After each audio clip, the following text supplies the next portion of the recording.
பெருமை. ஒழுக்கத்து நீத்தார் பெருமை விழுப்பத்து வேண்டும் பனுவல் துணிவு.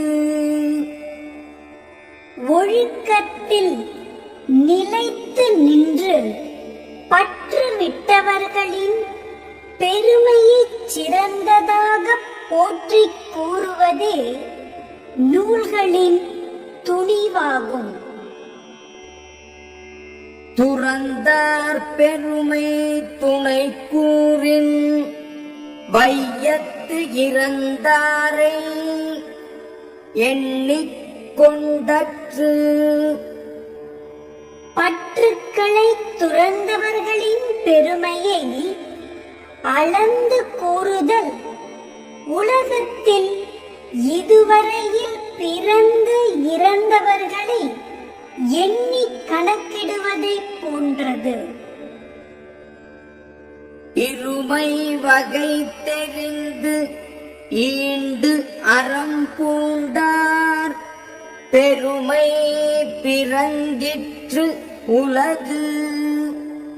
பிறப்பு வீடு என்பன போல் இரண்டிரண்டாக உள்ளவைகளின் கூறுபாடுகளை ஆராய்ந்து அறிந்து அறத்தை மேற்கொண்டவரின் பெருமையே உலகத்தில் உயர்ந்தது. உரன் என்னும் தோட்டியான் ஓர் ஐந்தும் காப்பான் வரன் என்னும் வைப்பிற்கு ஓர் வித்து. அறிவு என்னும் கருவியினால் ஐம்பொறிகளாகிய யானைகளை அடக்கி காக்க வல்லவன் மேலான வீட்டிற்கு விதை போன்றவன். ஐந்து அவித்தானாற்றல் அகல் விசும்புளார் கோமான் இந்திரனே சாலும் கரி. ஐந்து புலன்களால் ஆகும் ஆசைகளை ஒழித்தவனுடைய வல்லமைக்கு வானுலகத்தாரின் தலைவனாகிய இந்திரனே போதுமான சான்று ஆவான். செயற்கு அறிய செய்வார் பெரிய சிறியர் செயற்கு அறிய செய்கலாதார். செய்வதற்கு அருமையான செயல்களை செய்ய வல்லவரே பெரியோர். செய்வதற்கு அரிய செயல்களை செய்ய மாட்டாதவர் சிறியோர். சுவை மொழி மூறு ஓசை நாற்றம் என்று ஐந்தின் பகை தெரிவான் கட்டே உலகு.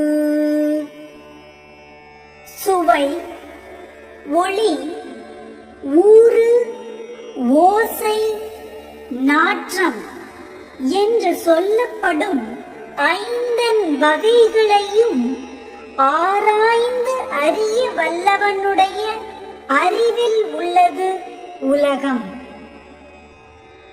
நிறைமொழி மாந்தர் பெருமை நிலத்து மறைமொழி காட்டிவிடும். பயன் நிறைந்த மொழிகளில் வல்ல சான்றோரின் பெருமையை உலகத்தில் அழியாமல் விளங்கும் அவர்களுடைய மறைமொழிகளே காட்டிவிடும். குணம் என்னும் குன்று ஏறி நின்றார் வெகுளி கணமேயும் காத்தல் அரிது. நல்ல பண்புகளாகிய மலையின் மேல் ஏறி நின்ற பெரியோர் ஒரு கணப்பொழுதை சினம் கொள்வார். ஆயினும் அதிலிருந்து ஒருவரை காத்தல் அரிதாகும். அந்தணர் என்போர் அறவும் மற்றெவ்வுயிர்க்கும் செந்தன்மை பூண்டு ஒழுகலாம். எல்லா உயிர்களிடத்திலும் செம்மையான அருளை மேற்கொண்டு ஒழுகுவதால் அறவோரே அந்தணர் எனப்படுவோர்